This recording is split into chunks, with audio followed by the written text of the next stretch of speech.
I descended from the first circle down into the second, which girds a smaller space but greater agony to goad lament.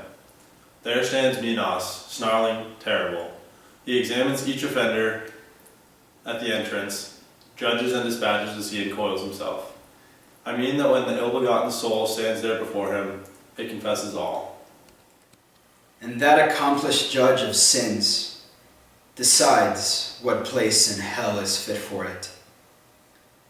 Then coils his tail around himself to count how many circles down the soul must go. Always before him stands a crowd of them, going to judgment, each in turn. They tell, they hear, and then are hurled down. O you who come to this abode of pain. And Minos, when he saw me pausing in the exercise of his high office, beware how you come in and whom you trust. Don't let the easy entrance fool you, and my leader to him. While the shouting, hinder not his destined journey. It is so willed, where will and power are one, and ask no more. Now I can hear the screams of agony. Now I have come where a great wailing beats upon me. I reached a place mute of all light, which bellows as a sea in tempest tossed by conflicting winds. The hellish squall which never rests, sweeps spirits in its headlong rush. Tormenting whirls and strikes them. Caught in that path of violence, they shriek, weep, and lament. Then how they curse the power of God. I understood that to such torment the carnal sinners are condemned, they who make reason subject to desire. As in cold weather, the wings of starlings bear them up and wide, dense flocks, so does that blast propel the wicked spirits. Here and there, down and up, it drives them. Never are they comforted by hope or rest or even lesser punishment, just as cranes chant their mournful songs, mocking a long line in the air. Thus I saw approach, Eating plaintive sighs, shades lifted on that turbulence, so that I said, Master, who are these whom the black air lashes? The first of them, about whom you would hear, he then replied, was impressed over many tongues. She was so given to the vice of lechery. She made less licit in her law, to take away the blame she had incurred. She is Semiramis, of whom we read, that she, once Ninus' wife, succeeded him. She held sway in the land the Sultan rules.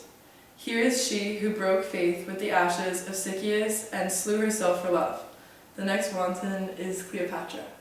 See Helen, for whose sake so many years of ill rolled past, and see the great Achilles, who battled at the last with love. See Paris, Tristan, and he showed me more than 1,000 shades, naming as he pointed, whom love had parted from our life. When I heard my teacher name the ladies and the knights of old, pity overcame me, and I almost lost my senses. I began, Poet, gladly would I speak with those two that move together and seem to be so light upon the wind.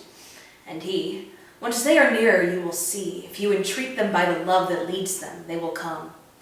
As soon as the wind had bent them to us, I raised my voice, O wearied souls! I bid him come speak with us. As doves, surrounded by desire, their wings outstretched and motionless move on the air, buoyed by their will to this sweet nest. So did these leave the troop where Dido is, coming to us through the malignant air. Such voice had my affectionate call. O living creature, gracious and kind. That come through somber air to visit us, who stained the world with blood, if the King of the universe were our friend, we would pray that he might give you peace.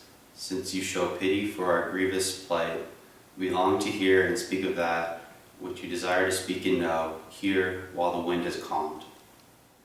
On that shore where the river Po with all its tributaries slows to peaceful flow, there I was born. Love, quick to kindle the gentle heart, sees this man with the fair form taken from me, the way that afflicts me still. Love, which absolves no one beloved from me loving, sees me so strongly with this charm that, as you see it, it has not left me yet. Love brought us to one death. Cain awaits for him who quenched our lives. These words were born from them to us. And when I heard those two afflicted souls, I bowed my head and held it low until at last the poet said, "What are your thoughts?" In answer I replied, "Oh, how many sweet thoughts, what great desire, have brought them to this woeful pass." Then I turned to them again to speak, and I began, "Francesca, your torments make me weep for grief and pity." But tell me, in that season of sweet sighs, how and by what signs in love acquaint you with your hesitant desires? And she to me, there's no greater sorrow than to recall our time of joy, your mentioness, and this your teacher knows. But if you feel such longing to know the first root of our love, I shall tell as one who weeps in telling. One day, to pass the time in pleasure, we read of Lancelot, how love enthralled him. We were alone without the least misgiving. More than once that reading made our eyes meet and drained the color from our faces. Still, it was a single instant overcame us, when we read how the longed-for smile was kissed by so renowned a lover, this man, who never shall be parted from me. All trembling kissed me on my mouth. A Galeotto was the book, and he that wrote it. That day we read it in no further. While the one spirit said this, the other wept, so that for pity I swooned as if in death, and down I fell as a dead body falls.